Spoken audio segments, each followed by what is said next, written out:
Matthew 28, verse 1 and 2. And the Bible says, in the end of the Sabbath, as it began to dawn toward the first day of the week, came Mary Magdalene and the other Mary to see the sepulchre. Now listen, this is our gem for today.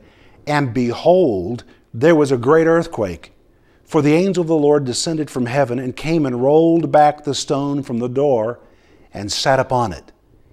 When Matthew writes about this many, many years after the event, he is still so amazed by it that he begins by saying, and behold. This word behold is always an interesting word to translate.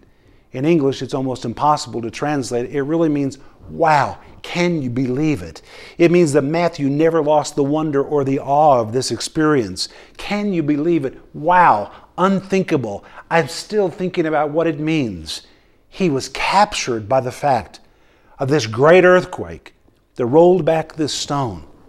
It says, behold, there was a great earthquake. The word great is the word mega. So we know this was no small event. This was a mega earthquake. The word earthquake is the Greek word for a real earthquake. And the Bible says it rolled back the stone. Now it's interesting that when you look at Mark 16, verse 4, we find what caused the earthquake. And this verse tells us, first of all, that the stone was very great. The stone was very great. The word very means very, extremely, exceedingly. The word great is again the Greek word mega. When you put this all together, it means those authorities that put this stone in this place, it wasn't any little pebble, it wasn't just a rock, it was an extremely, extremely massive stone. But in the account of Matthew, which we just looked at in verse 2, it tells us how the stone was actually moved. Now we know there was an earthquake, and it was a great earthquake. But it says the angel of the Lord descended from heaven and came and rolled back the stone from the door and sat upon it. The word sat is the Greek word kathema, which means to sit, just like I'm sitting in this chair.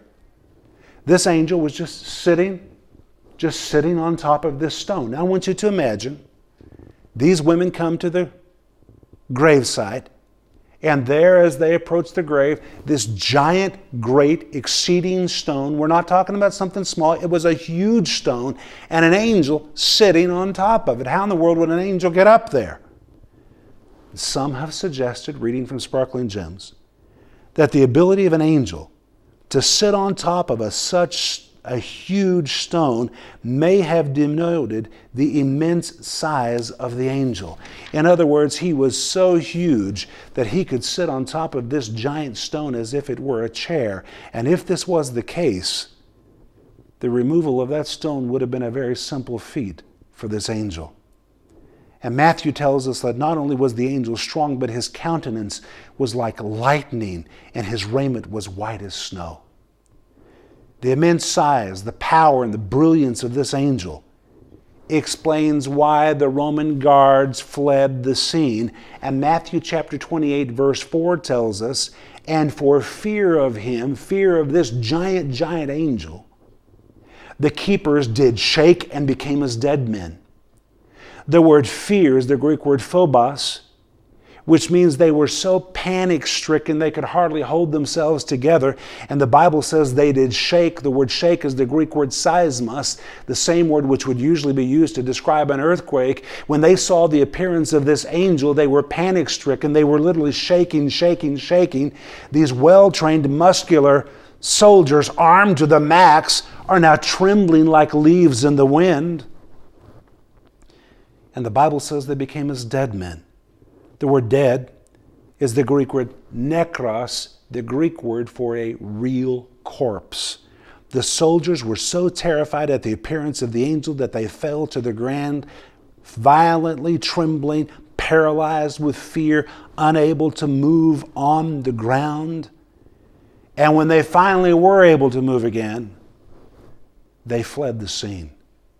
So that when the women arrived at the garden tomb, there were no guards to be found. They were gone.